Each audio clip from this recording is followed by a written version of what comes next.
की सुध बुध भूल गया उस घर की गफलत में सोवे मत ना। नर तेरा चोला रत्न मोला वृथा खोवे मत ना। 5-4 औरतें सत्संग में जाया करे थी और एक औरत अपने पति के साथ रात दिन लड़ा करे थी। ऐसी तो हर बस्ती में होती है। वो सारा दिन सारी रात 24 घंटे जब अपने पति ने देखे उसे गाल बकनी, उल्टी सीधी बोलनी, घर का काम नहीं करना, और वो बेचारा खेत में भी जा, खेत बाहर का भी करे और घर का भी करे और उसकी गाली भी सुने। ध्यान है ना। तो वे जो औरतें सत्संग में जाया कर थी, एक दिन उसके दिमाग में आई ये औरतें पता नहीं कहाँ जा है। वे वाकई लगी दादी तू कहाँ जाए करो, इनको तू के लिए है, तेरा तो लड़ाई की फुर्सत नहीं, तू तो घर में क्लेश करे है। नको नहीं तुम मत बता दो कहाँ जाए करो, नको हम तो सत्संग में जाए करें, नको फिर मैं भी चलूंगी, इनको तू के लेगी वहां। तो रात दिन अपने पति के साथ लड़ती है, घर में क्लेश करती है, वहां तेरे मतलब का सौदा नहीं है। तो इंसान की एक वृत्ति होती है जहां से उसको रोक किया जाता है, वो उस तरफ जाने की कोशिश करता है कि पता नहीं वहां कौन सी चीज है जो तेरे को रोका जा रहा है। उसने सोचा जरूर सत्संग में कुछ न कुछ ऐसी बात है जो मुझे ये ले जाना नहीं चाहती। वो नहा धो करके साड़ी पहन करके अगले दिन देड़िया में बैठ गई, जो करिए छोरे बैठे हैं कि अड़े ते आओगी और मैं उनके साथ सत्संग में जाऊंगी। जब वे आई तो कहली ताई राम राम, नको चल तेरे मुंह से राम राम तो लिखड़ी, नको मैं भी सत्संग में चलूंगी, नको तो ठीक है सत्संग में चल। तो जैसे सत्संग लग रहा था, हमारे भर का कोई मोटा बाबा थोड़ा सत्संग फरमाया था, सारी औरतें जो डेली जाने वाली थी वे तो आगे चली गई क्योंकि उनकी जान पहचान थी, और वो जो पहली बार गई थी वो पीछे चप्पलों में बैठ गई, जूतों में। उसको पता नहीं था कि यहां क्या होता है।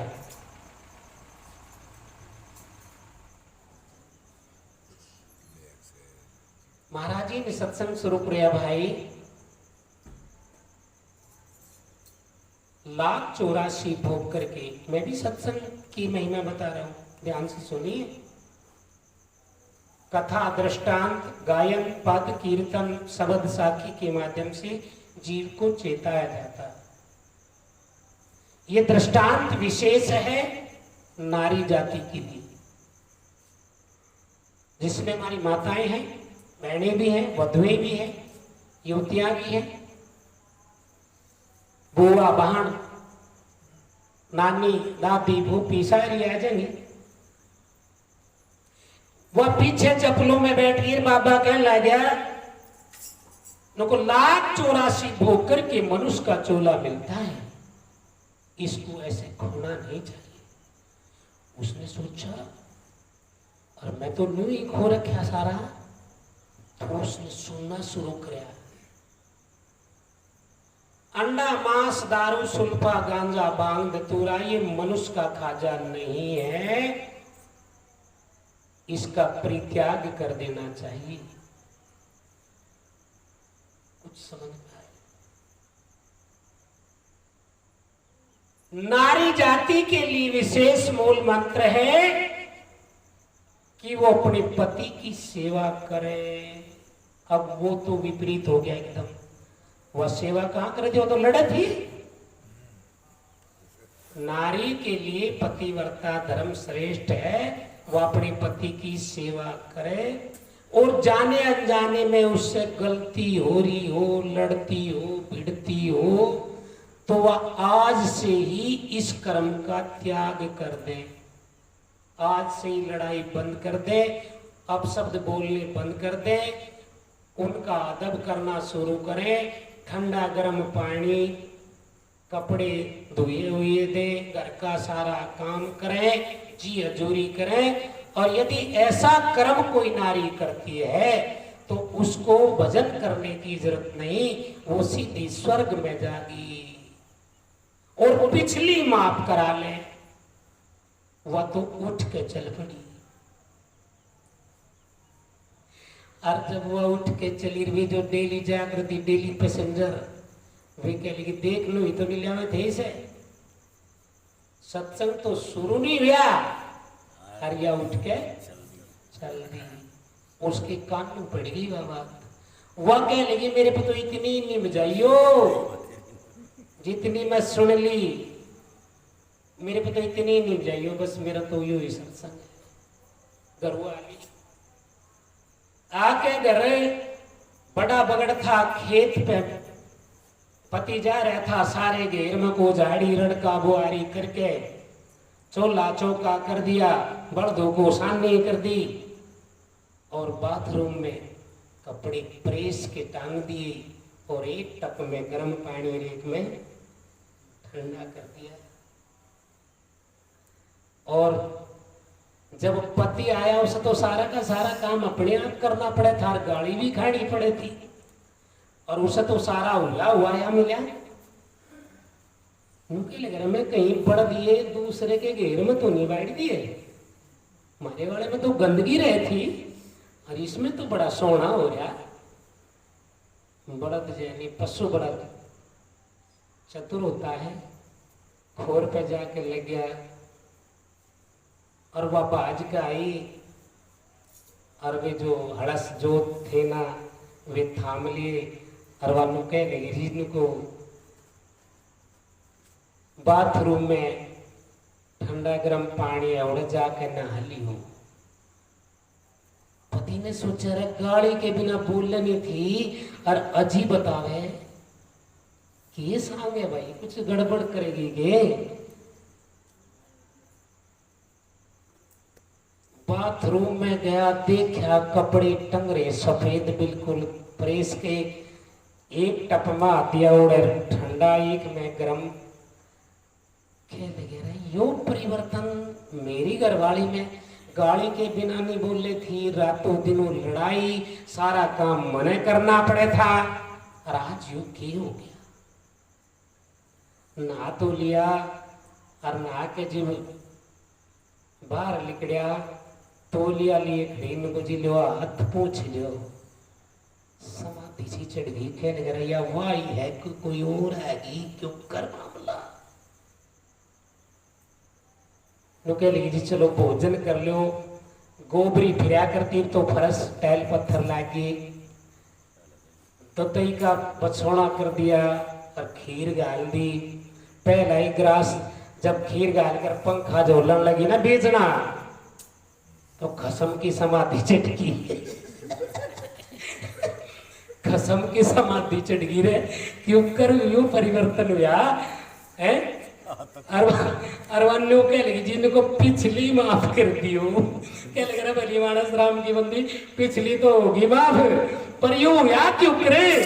इनको मैं सत्संग में गई थी, इनको धन्य है वो गुरु, धन्य है वो सत्संग तेरा, जिसने तेरे परिवर्तित कर दिया, तेरे जीवन में परिवर्तन आ गया।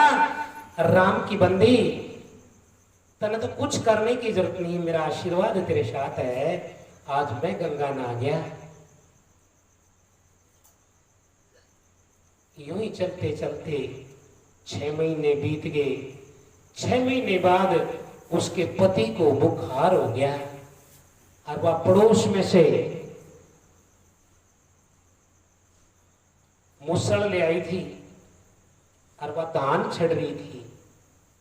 ओखड़ी होया करती पहले, ओखड़ी में धान छड़ रही थी, और पति को तो भरोसा हो गया था कि तेरी पत्नी जैसी तो कोई पत्नी नहीं है।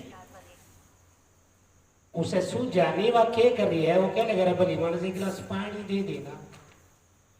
और वे जोन सी डेली सत्संग में जाया करती, उनमें तो कोई आग धरन आ रही थी, पहले होकी पिया करती ना, वह चिलम बरना रही थी और उन्हें जो देखा रवाजों को मुसड़ छोड़ के गई। कौन बताता कि नहीं? हाँ वही, वह जो डेली लड़ा करती, वह जो मुसड़ छोड़ के चली गई, पानी दे दिया पति ने और आके फिर नो छड़न लगी। और वह जो डेली सत्संग में जाकर देखकर तेरा भला हो जा, एक दिन सत्संग में गई और इसका मुसड़ तो खड़ा हो गया और अब तो डेली सत्संग में जा, हम भी आज अपना मुसड़ खड़ा करेंगे। करवाई और अपने घर वाले को कह लगी उरे को सुनिए नुको आ बता नुको नु सोच तेरा बुखार हो गया। कहने बुखार तो हुआ ही नहीं। कह लगी बात सुन, प्रैक्टिकल करना है। पड़ोसन का मुसड़ रुक गया और एक दिन सत्संग में गई और हम तो डेली सत्संग में जा मुसड़ वहीं खड़ा करेंगे। क्यों कर करेगी? नुको दान छड़ेंगे, ओखड़ी में बजा होंगी और तुम यहाँ लौटो और जब मुसड़ ऊपर चला जाओ उस टाइम में यो पानी लिया। हंगामारी करवा रहे ना, हंगामारी भक्ति थोड़ा ही हो। उसे पता था मुसड़ नहीं थमें, सिर फूटे ही फूटे।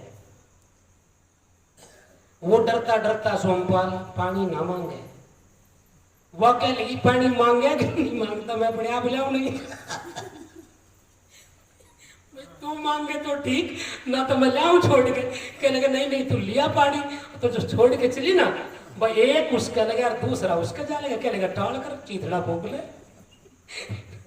तो पट्टी का मौत हो गया। कह लगी की करूं बाहर हुई कि उसका तो पड़ोसन का तो थम गया था। तो कुछ मारे पर के लोग हिरस करते हैं, हिरस नहीं करने, कर्म करना है। और कर्म कैसे बनता है तो महाराज बताते हैं, सुनिए। ओ